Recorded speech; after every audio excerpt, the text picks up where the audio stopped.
Welcome, everybody. My name is Bob Dowd, Father Bob Dowd. I'm a Holy Cross priest, and I'm director of the Ford Family Program in Human Development Studies and Solidarity, and I teach political science in my spare time. And it's great to have you all here. I want to welcome in a special way, of course, the Peace Corps alums. We're really glad that you're here, you and your family members, and so welcome back to Notre Dame. And also a very special welcome to students who are here and others who are part of our university community. We're really glad that you're here with us today. Some of you may know that the Ford Family Program in Human Development Studies and Solidarity is devoted to integrating teaching, research, and grassroots community engagement in the service of understanding and promoting human development, authentic, holistic human development. And we, among other things, what we do here at Notre Dame is we sponsor a series called Discussions on Development. And this, of course, is one such discussion entitled Alumni in the Field. And here we have three very impressive and interesting alumni. We could have chosen many impressive alumni. There are a lot to choose from, but we have three right here with us today. And let me briefly introduce you to them and then turn it over to them. Where they will speak for maybe 30 minutes or so, and then we'll open it up for questions and discussion. So first of all, I'd like to introduce Winifred Fitzgerald. Winifred graduated from Notre Dame in 1983, and then she went on into the Peace Corps, where she worked in the Democratic Republic of Congo, at the time, of course, still called Zaire. And then she went on to Harvard, where she got a master's in public policy with a concentration in international development. And she got that from the Kennedy School of Government at Harvard. She's been dedicated in many ways to efforts to alleviate extreme poverty and mitigate conflict. Currently, she is the Madagascar country representative and senior resident advisor for the Better You Foundation. And the Better You Foundation supports sustainable innovations that address global food security. Also with us today is Clark Gibson. Clark Gibson graduated from Notre Dame in 1983 as well. And Clark serves as the chair of the political science department at the University of California, San Diego. He is also director of the International Studies program there, as well as the director of the Center for the Study of African Political Economy at UC San Diego. He's devoted himself as a researcher, as a scholar, to promoting authentic human development. And even political scientists can, in one way or another, promote authentic human development. So Clark has written a number of books. Prominent among these is one that came out in 2008, Improving Democracy Assistance, Building Knowledge Through Evaluations and Research. And then back in 2005, The Samaritan's Dilemma, The Political Economy of Development Aid. So Clark, we're glad that you're back with us here at Notre Dame. And also with us today here is Madeleine Philbin. And Madeleine serves as the Midwest Regional Director of Catholic Relief Services. She's responsible for coordinating and directing CRS programs and services in the 12th State region of the Midwest. She helps to oversee the two-part mission of CRSs, that is to promote international human development and to serve U.S. Catholics as they live in solidarity with individuals around the world. So Madeleine directs CRS's relationship building, outreach, and advocacy in the Midwest. And she's been very involved in the city of Chicago itself in promoting education that truly serves the population. So with that, let's just welcome our speakers, and I'll let them begin. I think Madeleine will begin, then we'll move along to then to Winifred, and then to Clark. So please welcome our three alums.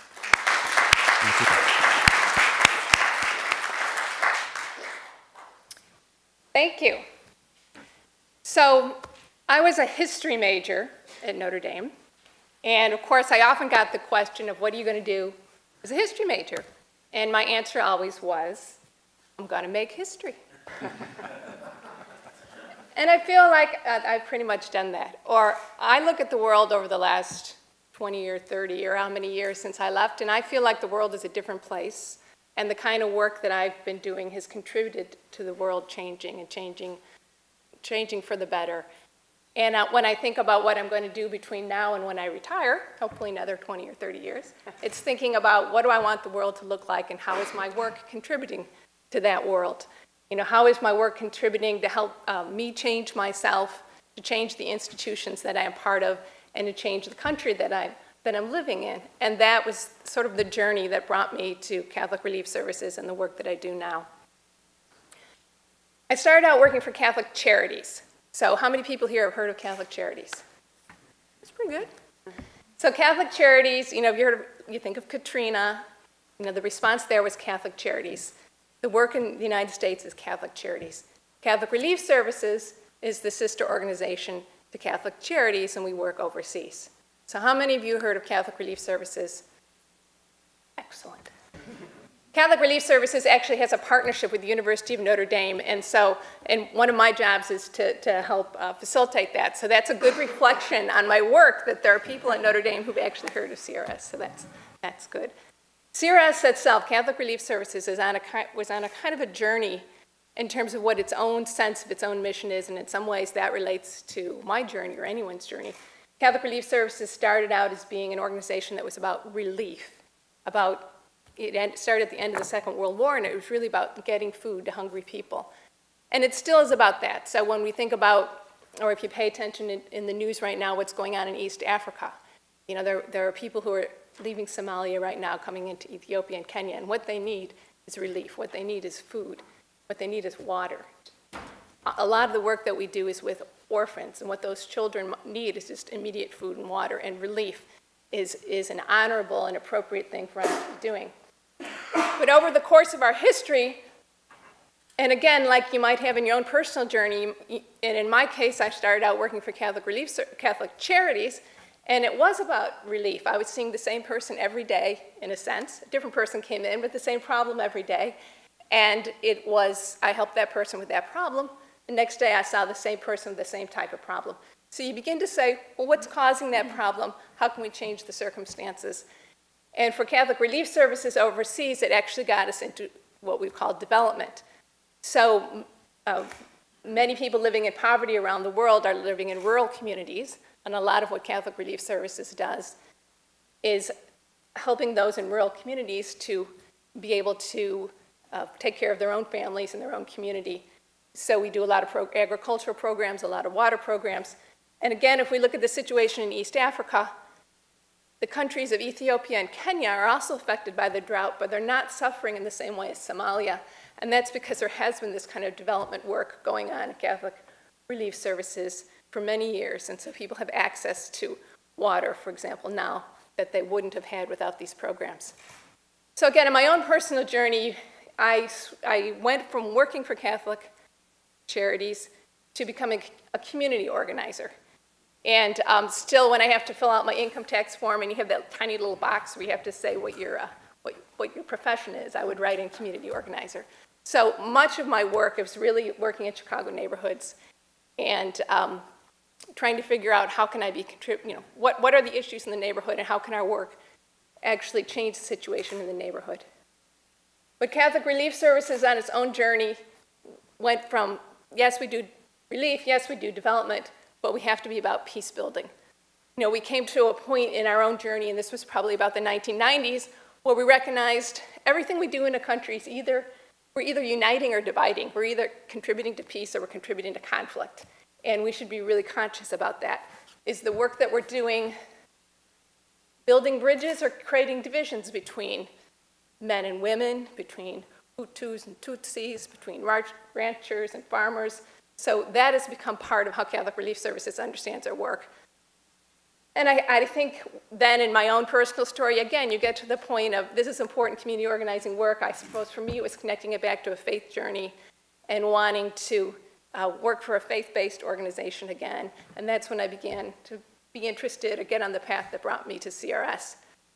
But the final step in Catholic Relief Services' journey, or you could say where their journey and my journey met, was we can do relief work overseas, we can do development work overseas, we can do peace building work overseas, but if we don't do something in the US, we still haven't changed things enough. Because so many of the difficult situations around the world, if you sort of tug on the cord, the other end of the cord, is related back to something that goes on in the United States and the choices that we make here in the United States. And we all grow up learning, love your neighbor, but in the 21st century, your neighbor, who is your neighbor? Really has a global dimension. And to start thinking about how the choices we make here really affect someone on the other side of the world. And one of the major ways, and there's lots of ways to talk about that, how we spend money, how we teach, but one of them is the policy, the foreign policies of our own government, or how our congressmen and our senators represent us. And that's the work that I do significantly with Catholic Relief Services in the United States. I try to help Catholics and people of goodwill in the US to really live their faith in solidarity with those around the world. And one of the ways to do that is to talk to your congressman and talk to your senator about issues and foreign policy decisions that we're making here in the United States that are going to have an impact overseas. And I'll just give one short example to keep on this idea of what's going on in East Africa. Right now, Catholic Relief Services is there at the border of Somalia and Kenya and helping Somalians as they come into the country. And one of the ways we're able to do this is because we receive significant resources from the United States, who's sort of a leader in responding. And those resources come from the US foreign aid budget. And right now, you might have noticed there's a whole debate about the budget going on in Congress. And the monies that goes to help the poorest of the poor are around 1% of that budget. And proposals right now would cut that back to, would cut it about 65%. So cutting 1% of the budget is not really going to have an impact on our deficit, but as you probably sense, would have a life and death impact on that woman coming from Somalia into Kenya. So part of what I do for Catholic Relief Services now is to tell that story. And then hopefully when you hear that, it makes you really uncomfortable. And either it means you're not going to listen to anything else I say, or you're going to say, what can I do to change things? So I'll pause there. Good evening. My name is Winifred Fitzgerald. I'm a Notre Dame class of 1983, as Father introduced me. First, I'd like to thank the Center for Social Concerns for organizing the RPCV weekend in honor of the 50th anniversary of Peace Corps this year, and certainly the Ford Family Program for sending an invitation to join the panel discussion tonight. It's really a pleasure and an honor to be back on campus. I was saying earlier tonight that on coming back, I haven't been back for almost 15 years, and campus has certainly changed a lot in the years. It's even more beautiful than I remember it, but it's a pleasure and an honor to be here tonight with to join the students and the faculty, the other RPCVs, and other guests here tonight. I'll just talk briefly a little bit. I'll describe a little bit my story in international development. And how I came to be where I am right now, some of the decisions I've had to make, and why I went in certain directions that I did. And then maybe to the extent possible, offer some tidbits looking back, what were some of maybe the important things that helped me along the way, if they could be of any interest to people. I'm not really sure, when I was preparing my comments for tonight, I was trying to think what sparked my interest in international development at the, from the outset when even when I was an undergrad. And I'm not really quite sure, and I think my parents would, my father, who's here with me, probably wonders too, where did that come from? Because nobody in my family had been working in international development. And I think that sometimes when I go off to places like Afghanistan or Liberia or Rwanda, they worry and they wonder why and how did she end up doing that sort of work. But for me, I think it was a convergence of factors that pushed me in this direction. Certainly my interest in international affairs. I was a government major with, like Clark, was a government major with a concentration in international development. Some of the courses I took as an undergrad certainly prompted me in this direction. There was a smattering of courses at the time, not nearly the courses and the programs that are available now, the rich array of courses, which is really wonderful now. I think my taste for overseas travel, which had been I was like perhaps many of the students here now or some of the alums, I participated in the Angers program. So that had sparked an interest for me and also fondness for French language and culture and travel.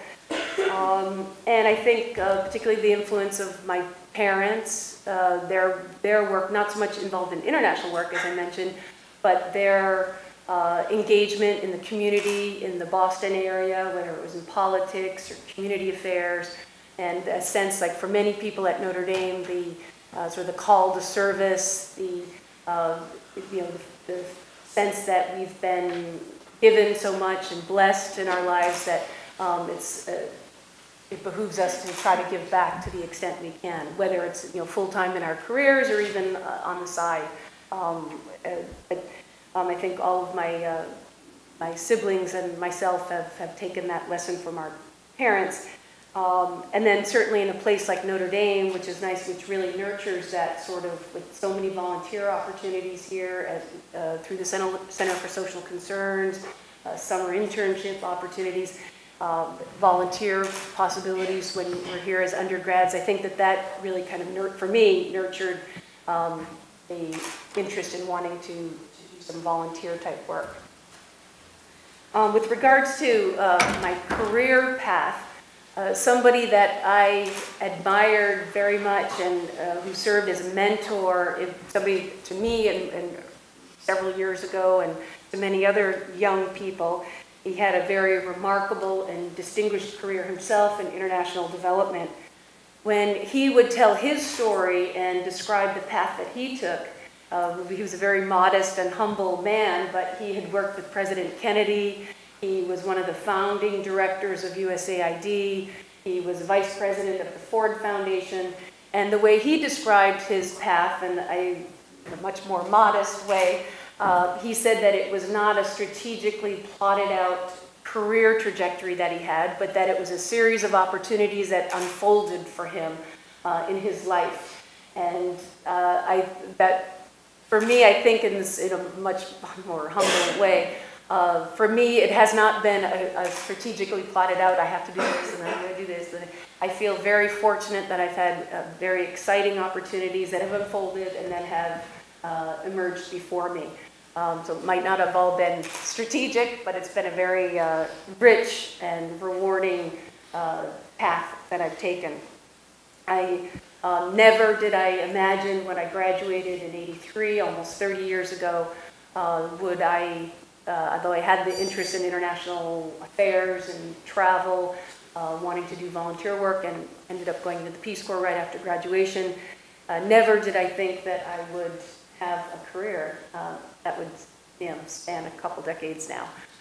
And I must say that I have to confess that I had taken some courses in international development, but I must admit that when I went off to the Peace Corps after graduation, I did not know about what sort of careers existed, what were the opportunities, what sort of graduate programs I should go to.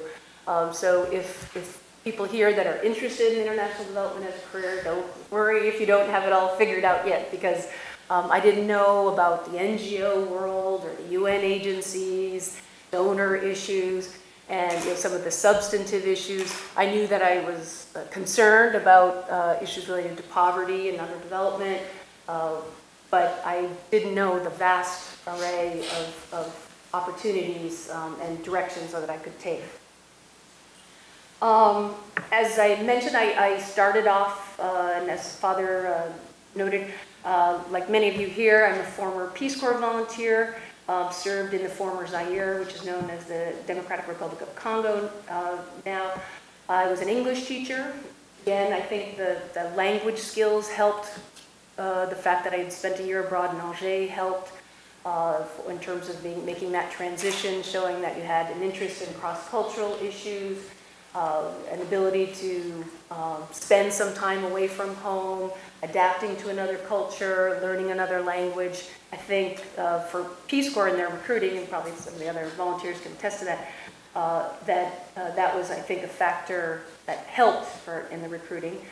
I extended for a third year and was called what was called a regional representative for about 40, 50 volunteers in my region.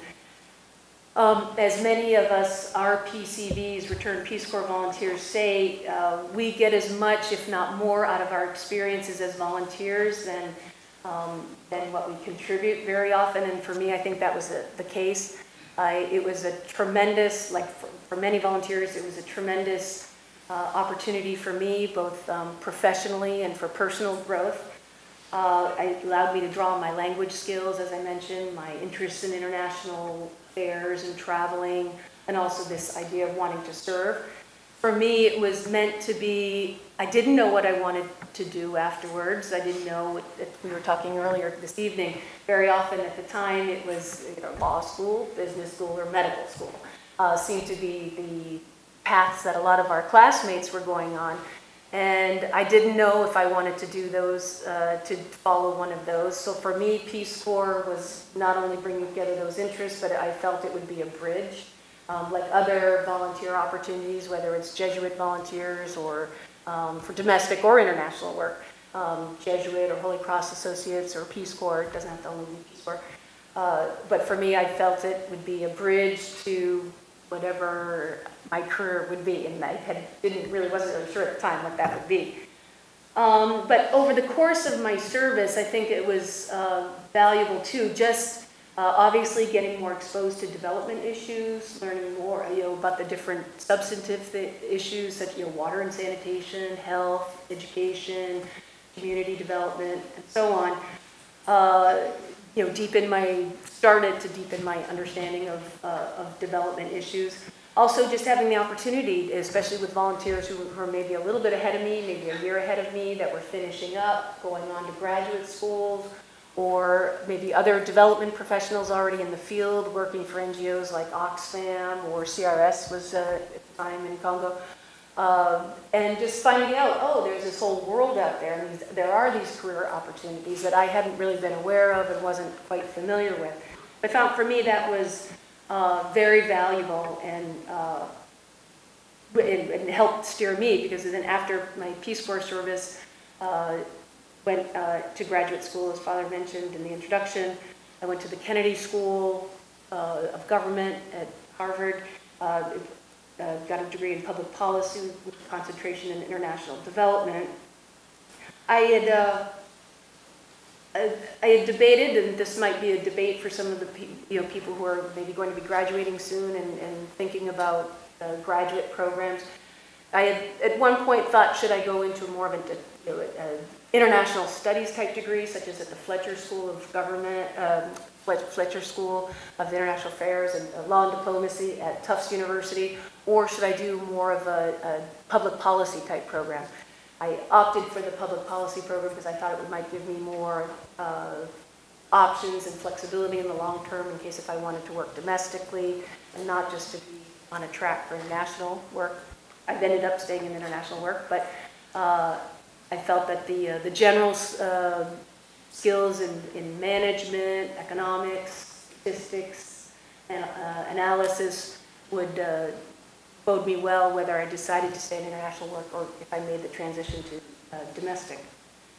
I think in terms of looking back, what was also helpful, I was fortunate to be able to get a small grant to do an internship. It was an unpaid internship with the United Nations Development Program, UNDP, between my first and second years. And I think all these little opportunities, I think that it was in Benin in West Africa, another French-speaking country, having had the French from undergrad and then Peace Corps, and then I think opportunities like that to get other opportunities, especially for me, the common thread has been the language. That language has opened up doors and provided opportunities for me. After graduate school, I joined Catholic Relief Services and worked with CRS in their field offices in Egypt and Cameroon. That was a great opportunity to be able, again, to get to have some insights into the worlds of international NGOs. A large, CRS, obviously very well regarded, one of the largest US NGOs. And it gave me, I was able to get some experience in project management, got a better understanding of the program cycle, program design, monitoring, evaluation, implementation, also, again, deepening my understanding of certain development issues, microfinance, education, rural development, and so on. From there, I came back to the United States and still stayed in international work, but was based at a university. And this is sort of the bridge between the CRS and the academic world. I joined the Harvard Center for Population and Development Studies, which is a university-wide research center, which is part of the Harvard School of Public Health. And I stayed there for almost 9 years. When I first got there, I thought, they're academics, and I was brought in more for management because to sort of straddle the field work and the management, not hired as a researcher, but over time, I think what was very useful about my time at the center was that it gave me a greater appreciation and regard for the role of research and training in informing, gathering evidence, informing policy and programs and field activities, and what's the role of research in that. It was a fascinating time. I met wonderful people there, similar to a lot of the programs here now at the Kellogg Institute. Scholars and practitioners alike gave better sense of institutional arrangements with some of the different actors in development, some of the multilateral agencies, bilateral donors, foundation world that I hadn't been exposed to as much before. So just getting more exposure to some of these different players and actors in international development, and getting exposed to different thematic areas, substantive issues, such as reproductive health, demographic transitions, human development, population and the environment. These were all areas that I hadn't been exposed to as much in my work before, but then getting in and having more exposure to it. From there, after almost 10 years working at the center, I started another chapter in my life, both personally and professionally. I got married and then accompanied my husband, who works with Canadian CEDA, the Canadian International Development Agency, the equivalent of USAID. He had a posting with the Canadian High Commission in Cameroon, and where we lived for 2 years. And at that point, so I left after a few months. I had to leave the center. And at that point, I started doing consulting work. That was more, again, not so much of a strategic choice, but it was more the circumstances that pushed me in that direction. Sometimes as an accompanying spouse, getting a full-time job or finding a perfect fit doesn't always work out. But it allowed me to start pursuing some interests that I had developed while I was at the Harvard Center for Population and Development Studies, particularly with regards to complex humanitarian emergencies. And as you were talking about working in the peace building and conflict mitigation, there's an emerging field called conflict sensitivity, making sure that the work, and I got involved in that while I was still at Harvard, but then as a consultant started to do more and more of that as training, doing evaluations, doing program reviews, program planning, with a lens, what they call, maybe some of you have heard of an approach called do no harm. It's making sure that particularly in extreme situations of violent conflict, but even in normal development situations, making sure that we don't have unintended consequences, making that we're not doing harm. That certainly we might be doing very good from a technical point of view. Maybe our water program is planned and carried out technically very well, but we might be in a place like Rwanda, where you mentioned, we might be unintentionally favoring one ethnic group over another, depending on where we work or who we decide to work with, what partners we recruit, and so on. So I'm still fortunately able to keep my finger in that pie, and that's I've gained some accumulated experience in that area of conflict sensitivity. And looking at the unintended consequences of humanitarian and development assistance.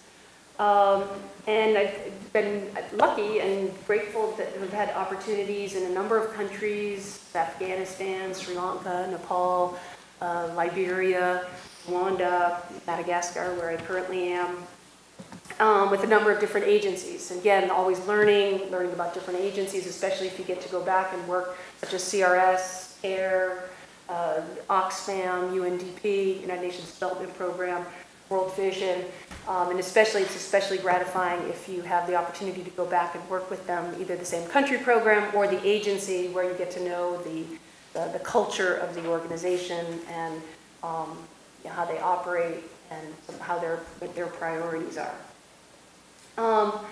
I think, in making this switch towards consulting work, I'm glad I did it started at that point. It was, again, must have been at least more than 10 years, almost 20 years out from 10, 15 years out from after graduation. I'm glad that I did it then and not earlier. I think I had a little bit more field experience under my belt and had maybe a little bit more credibility to be able to go in and either advising or offering, facilitating workshops and training. I don't think I would have been as confident or comfortable if I had just started off as a consultant. And I've seen other people, peers, that have struggled with that. They've started off right away as consultants, but they hadn't really built up that body of experience, or it was sort of an expertise or a specialization that would allow them to play that role.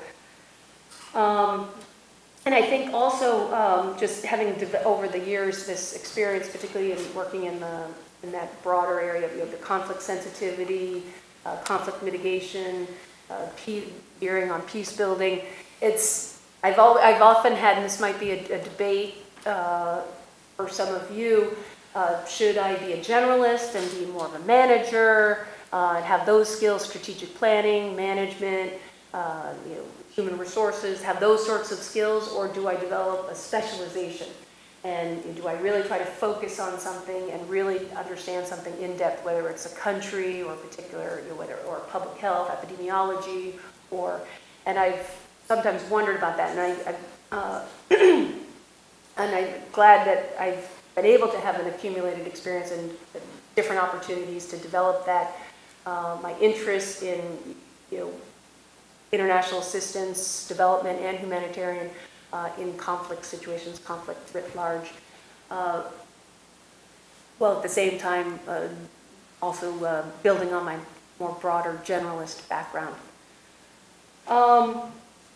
And then more recently, 6 years ago, my husband and I moved to Madagascar. We were in Ottawa for a few years where, as I mentioned, he was working with Canadian CETA, and he was on loan for 2 years to the UN's International Labor Organization for a program on the International Program for the Elimination of Child Labor. That brought us to Madagascar, a country, obviously a poor country in the Western Indian Ocean region off the coast of southern Africa, such as Mozambique. And that brought us there. I was continuing to do consulting, but a lot of my work was outside of Madagascar. And then, interestingly and fortunately, his 2 years with the UN were up. We were about to go back to Canada for him to return to CETA, and we were approached by the Better You Foundation, U as in university, universe, universal, unity. We were approached by a small American foundation based in California that was interested in starting up activities in Madagascar, and they asked us if we'd be interested in developing their program and managing their portfolio of activities. And part of we were intrigued and we were interested in it. And the one sort of fun part of it is that it's the foundation, it's the private foundation of the actor Jim Carrey, the comedian. So that's a fun thing, and we have met him. He came out to Madagascar a few years ago. He is funny, but he's very nice and he's very sincere, and he's very committed, very humble person too. So we've been working for the last 4 years. This is a program that is working particularly in rural development and in promoting a rice methodology that's farmer-friendly and eco-friendly to help with, allows farmers to increase their yields significantly. One of our partners is CRS. Again, don't have an agronomist background, but it's the fact that we had the management, with my husband and I having the management and the strategic planning and the skills and partnership and partnering with local and international organizations, trying to leverage, having a catalytic effect, trying to leverage support from other groups, is sort of the role that we play, seeking out strategic partnerships. And that too has been, it's interesting to be on the other side, to be the one giving the money rather than the one having to write the proposals and seeking the funding. But it has its in some ways it's the foundation, because it's small and it's new. We're certainly not at the scale of the Gates or Rockefeller or Ford or MacArthur foundations. But I think one interesting thing that we've appreciated is that it's, because of its small size, it can respond flexibly, rapidly. It can take advantage of opportunities, pretty swiftly without having a large bureaucracy behind it. Not all foundations necessarily are like that. This one is in particular. And also, it's in some ways kind of in some ways we have to be the stewards of the money and of the funds that are entrusted to us. But we can also take risks that we might not be able to with a bilateral donor. We might be able to, if there's ideas, obviously, that seem promising, almost like venture capital. If we see ideas in development that are related to our sphere of programming, that maybe we can invest in, that maybe other donors might not be able to do that, but or maybe even other large international NGOs, because they've got to work within their logical frameworks or follow their indicators, or they're from a big USAID, Agency for International Development, and they can't deviate from their original programs. I think that's something that we have maybe a little bit more flexibility in, that we can do that.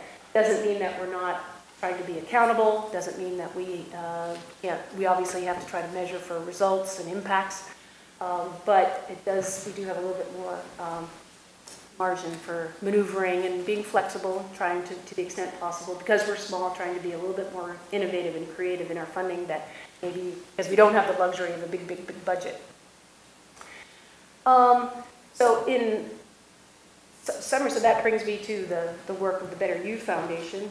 I think I think some of the things that I'd point out that have been important throughout my career that I've already mentioned quickly.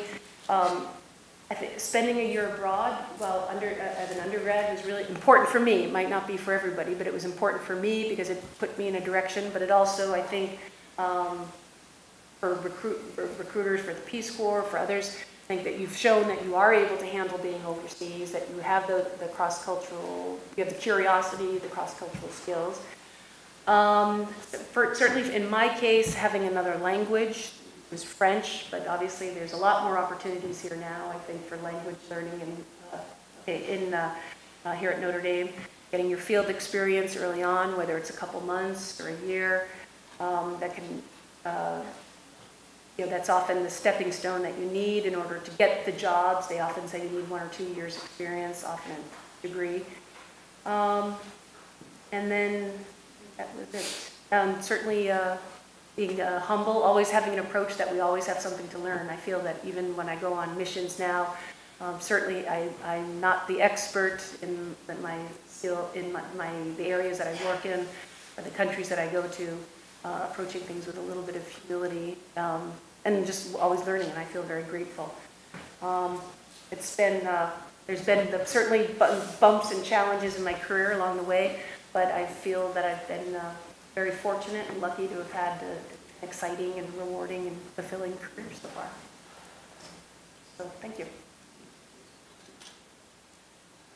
I have a hard time sitting down.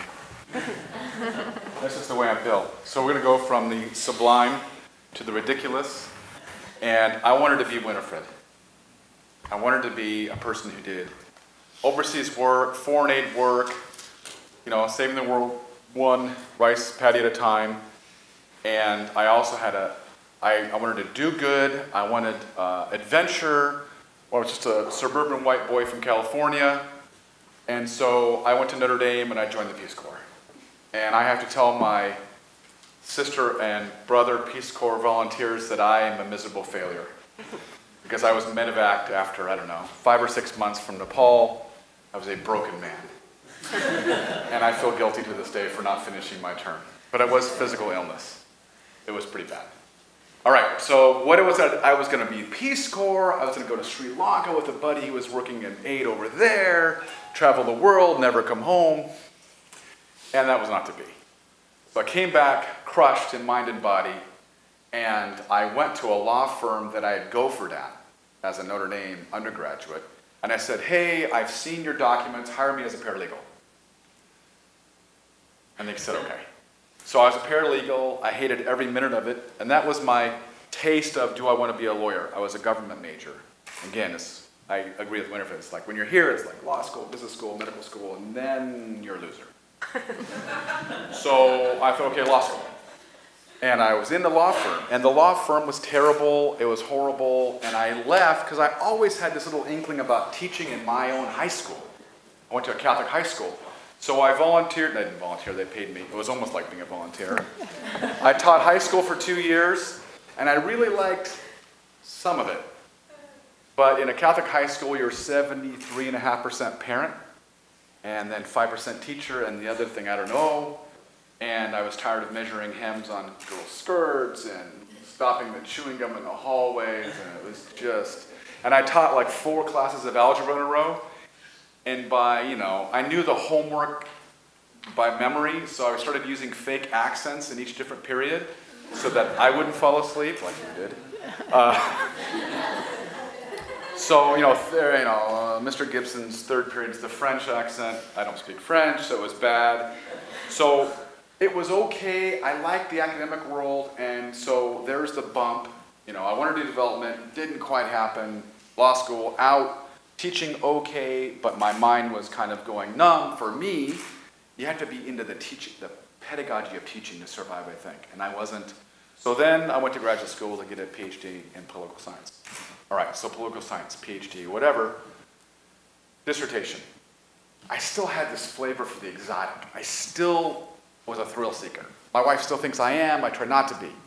I really try not to be. And that's why I was an election observer in Afghanistan for a cause election in Helmand province with body armor on.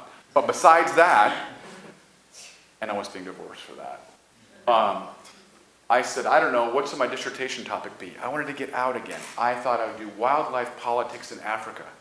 Why? Had I ever been? No. But I'd seen National Geographic, I'd seen the Discovery Channel. I don't know if it existed when I was younger. And so I wrote my proposal to my advisor. He said, you'll never get a job if you do this in academics. So I went, and I got there. I'd never camped before in my life, and I was going to do wildlife policy in Africa. All right, so I went to Zambia. I bought a Land Rover, and I survived, the malaria bouts, and almost being killed by animals, blah blah blah. It was like great in a Talmudic sense. The capital G. Really, really bad and really, really good, right? A great experience. So I came back less broken in mind and spirit, wrote my dissertation, and so I teach and I do research in mostly Africa. And if you're a political science, really at the end of the day, it's really about democracy. Everything's kind of about democracy if you study government. So if you're studying autocracies, you're studying the lack of democracy. If you're studying a teeny tiny tax policy in Missouri, it's about representation and democracy, about who should pay and what should happen. So really everything's about accountability. I get to study kind of, because I'm a professor, whatever I want, which is the greatest job in the world, by the way. Everyone should become a professor. Because as long as you get research funding and publish and don't perish and teach courses, you can literally wake up in the morning and say, I'd love to do work in Yemen. and think, yay, Yemen. I haven't been, not yet. So, and so now I study kind of big issues. Me and some of my graduate students, we have like electoral fraud projects that really do reduce fraud in elections, Afghanistan, Uganda. I work with Father Bob on turnout issues in Africa, voters turning out. We do exit polls in Africa. We're the only people that do exit polls. Everyone conventionally, especially in the US, thinks that Africans vote ethnically. It's a complete balderdash. We have no data to show that. We do have data because of what we do. And my colleagues joke that that I'm trying to bring down dictators one at a time. And in a sense, that's what I do try to do. These folks are like in the trenches, arm to arm, hand to hand battle with really terrible things. Academics gives you a time to step back and look at what they're doing to see if it works or not. You help them, as well as inform the world about what's really going on in these, lots of these bad governments or good governments. So, you know, my wrap it would be what another wise person said to me, which is the 20s are for tasting. The 20s are for tasting. If you're 49 and you kind of still don't know what you want to do, you're in more trouble than if you're 23 and you're not in med school. You don't have to be in med school. You don't have to know what you're going to do. I didn't know what my dissertation was going to be on. I'd never seen an animal outside a zoo, and I'd never camped. And I wrote an award-winning book on wildlife politics, right? So it's kind of tasting, and you can see my path. Overseas, not Peace Corps, didn't happen, but I really wanted it, but it didn't happen. Came back, law, no. Teaching, yeah, kinda. I need more research. Research professor, back overseas. So I get to spend a lot of time overseas, where I want to go, to study what I want to study. The 20s are for tasting. Now I have kids that are 11. And when they're 19 or 20, and they come to me and say, Dad, the 20s are for tasting. I have this grant to go to Tanzania and study, you know, municipal garbage collection. I'm gonna suffer. I'm gonna suffer and want to say no. But as long as you do things relatively safely. So I think all of our message was there's no path. But you have to exploit opportunities. I teach at UC San Diego. We've got no money. We have no money. And we continue to have less money as the California state budget says, another $100 million from the UC system. You can teach on air or something. I don't know what we're going to do. We have no money. Third aim is. But more importantly, but loaded in a sense for, I'm talking to undergraduates, the rest of us gray hairs, doesn't matter. The undergraduates here, I mean, you can go almost anywhere. Just look around, I'm astonished. You can be a research assistant. You can go someplace and not even assist anybody and do your own research. You can do do-gooder programs. All those things are unbelievable. And that's kind of how you start. If you want to do international stuff, you got to get international. So you go to my class, you know, I tell jokes, it's all fine. But you need to go there and learn that the bathroom is a pit and it's stinky. And you'd rather go to the bathroom in the bush than you would in the village latrine. But you have to learn that, right? You have to learn about one of the Ugandans' traditional dishes that Father Bob's friends fed me was a caterpillar stew. Kind of caterpillar and that sticky okra stuff, slimy. But I did get to eat like every form of wildlife that you hold precious. I've eaten it, and some of it's okay. So, but you have to get there. Get there, get there, get there. Get there any way you can. Undergraduate is the right time. It's a little safer, structured programs. And then when you apply to stuff, graduate school, master's programs, you know, the Kennedy School, they really love things on that line that say, I've been to Bolivia. Now, if you're seniors, sorry, and you haven't done it, sorry, but there are summer programs in lots of places. Holy Cross Associates, I'm Jesuit lay volunteer. I mean, there are a lot of them. Father Bob will write you a recommendation letter. He will do it. So you have to get there, and then see where it takes you. Maybe you're Winifred and are studlier than I am, and are able to survive in a career of doing to do USAID work or Catholic Relief for CRS work, in troubled zones. Or maybe that's not what you want to do. Maybe you actually want to do business and run a shipping business to China. Okay, whatever. But tasting it is where you will eventually work out what you want to do. And it takes time. I was here, all that pressure as a senior, what are you going to do, what are you going to do? Some kid would say, I've been wanting to be a doctor since I was 5. And I'm thinking, why? Somehow I don't think that's a good thing. I just don't think that's the really wisest choice to think about. I wanted to be a fireman or Spider-Man, I think. I don't know. Should I pursue being Spider-Man? So I bounce around, taste it. I think that's the way to go. Thank you. We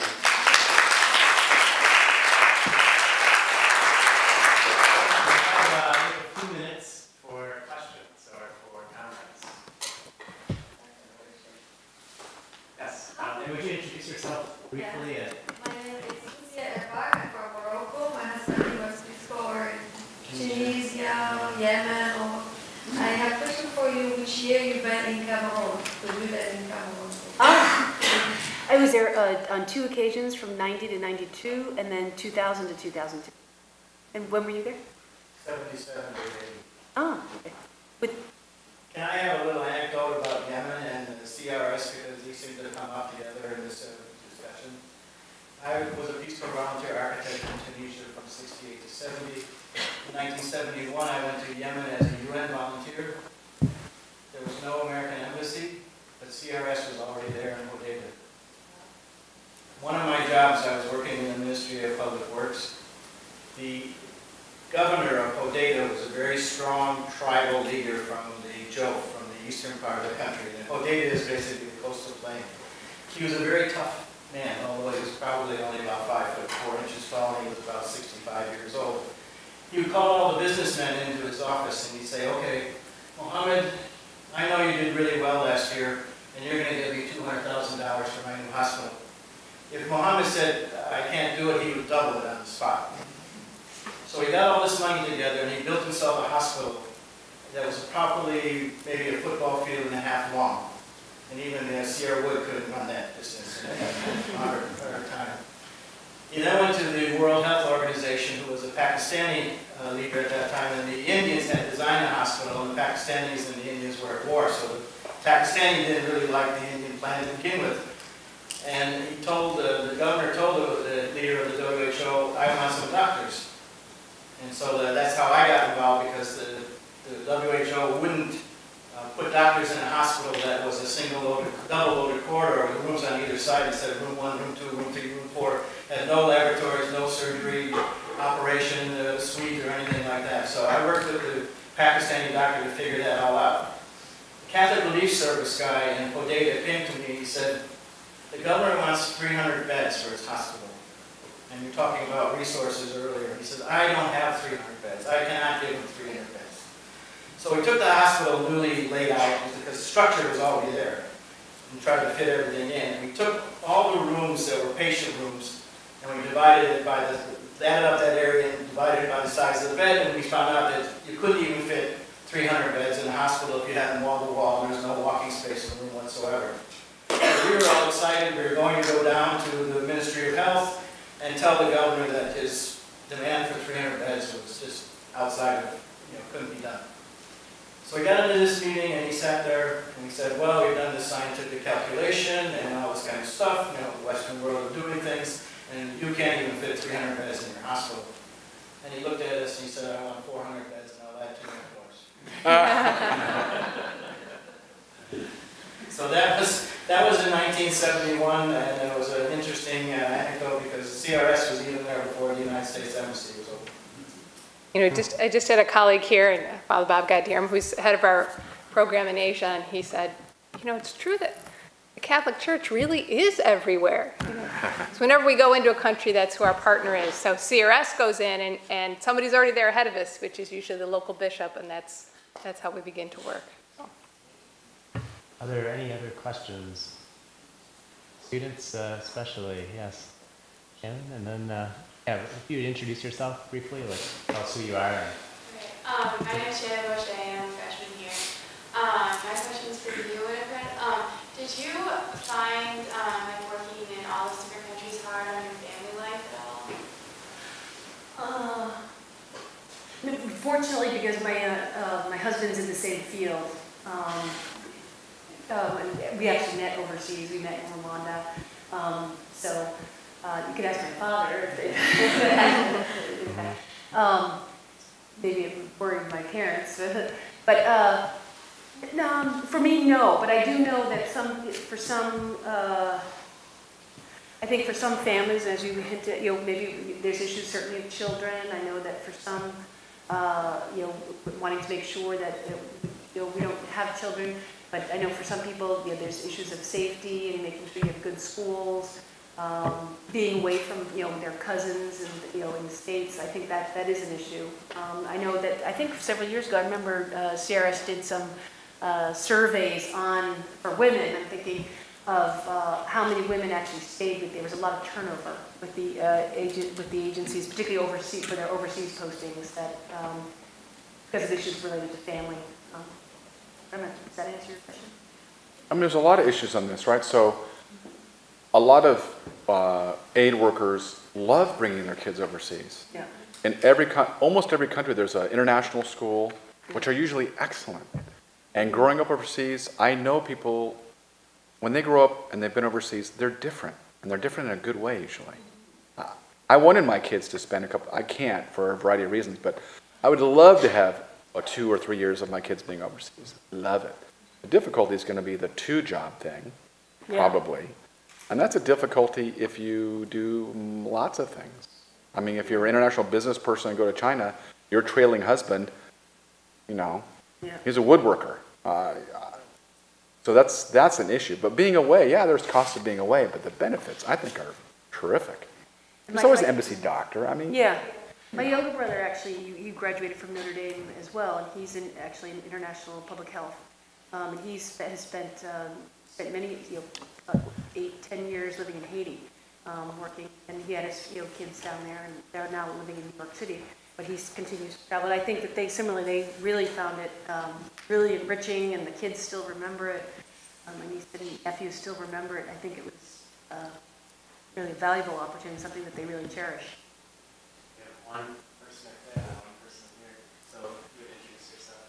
My name is Christy. I'm a junior political science major. yeah. My question is for Madeleine. It's kind of a specific question, and I don't know if you'll be able to give me an answer for it, but I'm in a conflict and development course, so we're kind of learning about like emergency situations and in conflict zones also, like relief programs and development programs, the different controversial like perspectives, I guess, that revolve around development. And one of my questions is regarding, you said that CRS does like agricultural and water programs and things like that, and I was just wondering if you could give a little more like elaboration on how those programs work, like how long they run for. I guess from being in that class, I've kind of started to wonder more about specifics in terms of programs like that are overseas for like relief. Sure.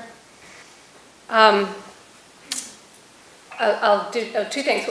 One thing about conflict, and Winifred said, made this reference. One of the things we became aware of in a way that we didn't want to contribute to conflict is we didn't want to go in and do a water program for this side of the room and not for this side of the room, and realize we were creating conflict. So that was part of how we, even if we're doing a water program, we're thinking, how are we doing it in a way that's not creating conflict in that country? An example with what's going on in East Africa. So Somalis are coming into Kenya, and we're giving them food and drink, and yet the local Kenyans, who are also pretty poor, are like, hey, what about us? So we're really conscious of what we're doing relief, but how are we not, now we're not contributing to conflict. But I had I have had a few times a chance to go visit our water program. So talking as someone who, grew up in Chicago, and here I am in rural Ethiopia, and I'm learning about water programs. And the landscape there is very dry.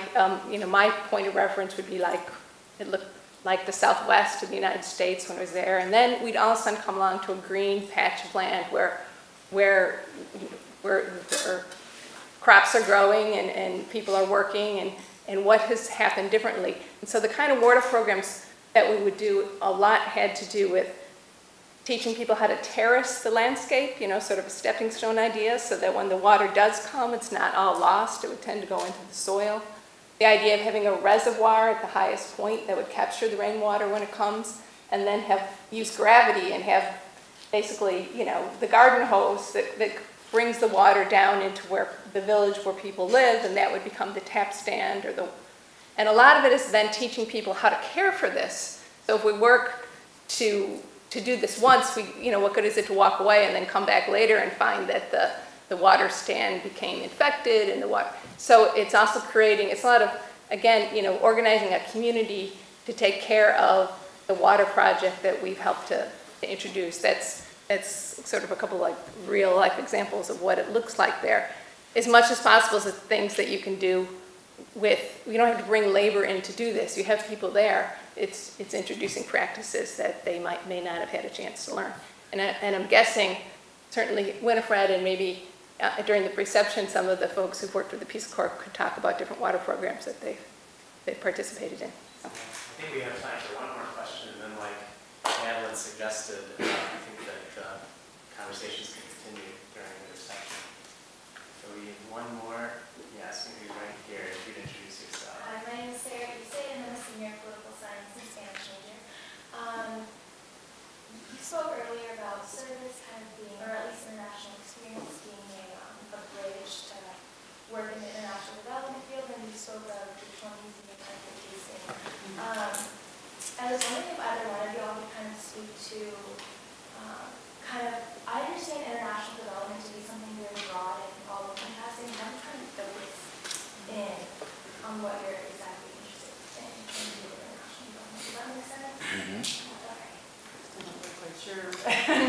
Endless, the horizons are. Yeah, there's lots. Yeah. So you have to, but you can be paralyzed and say, oh my gosh, I don't know which one. Or you look at that opportunity that looks pretty good, and then from there, you'll learn about, you may be working on water and you're kind of bored, but the people working on cow dung looks really cool.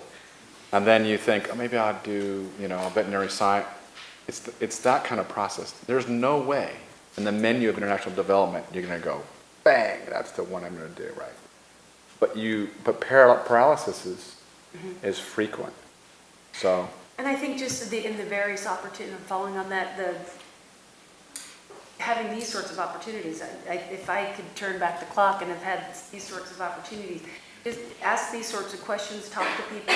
I remember during my internship in Benin with UNDP, again, I didn't really know the landscape, very similar sorts of questions. I was almost afraid to ask people because I didn't know. And but I remember meeting somebody that was working with CRS, and he was telling me a little bit about his work, and I thought, oh, that sounds interesting. And then that's what prompted me to apply to CRS when I was finishing graduate school. So I think just having your antennas up, maybe you're going to be interested in a particular agency, and maybe it's because it's a faith-based organization like CRS or World Vision. Maybe you're wanting to. You'll get exposure to UN agencies. Maybe it's the type of institution that you want to be. Maybe it's a substantive area that you want to be if you're particularly interested in water and sanitation or health or agriculture. Maybe you're more of a generalist and you want to work more. You'll get exposed. I have worked in all sorts of programs, but it's more management. I think it'll come, and don't worry if you're a senior now. It's good that you're asking these questions, and just ask lots of questions, network with people, try to listen and find out what sorts of work. Because as I said, I admittedly wasn't really aware of all the array of opportunities, and it just sort of things unfolded and happened. Yeah, but no one is, right? Yeah. At our age. Yeah. No one is, and maybe the Ford Foundation program, the Ford Family Program. So Notre Dame, great people who graduated from here, who went to the Peace Corps. I bet a substantial majority are still in some kind of international something or other. So you have this whole panoply of people who have kind of done that because they tasted and then they did. So if there's some way to tap into that network, I mean, it's easy for us to say network because we're old and we have one. When at your age, it's that kind of opportunity. Like there's a Peace Corps reunion tonight. That's pretty good. Like, what do you do now? You know, you built bridges or built hospitals. Are you a consultant in a Beltway Bandit who does aid work? You got to kind of push on those edges. And, you know, and then I just add to that you don't have to be overseas to be doing international work. Right. In fact, the choices that we're making here, a decision, if you've affected the vote of one senator, it might affect millions of dollars that are going to feed people in Africa, and that's going to have more of an impact than your volunteering in Africa. You know, right in my email today, there's a message about a bill about trafficking and getting legislation passed to prevent trafficking that's, you know, was supposed to be renewed by September 30th, and so it's a very tense debate right now. And the other email is related to something that's going on in the Congo. And if anybody who owns a cell phone is connected to what's going on in the Congo, because minerals that produce your cell phone come out of that region of Africa. And there's legislation that could be the difference between whether you're holding a cell phone that has contributed to violence or one that isn't. And so actions you take right here in the U.S. can be part of international development as well. Well, I really want to thank our panelists. I think this has been a very interesting discussion. Thanks for sharing about your own journeys. Really appreciate that very, very much. And thanks for the questions and comments. And as we said, the conversation can continue. There's a reception immediately following this. Before we give our presenters a hand, I also just want to mention that our next discussion on development will include Dr. Paul Farmer,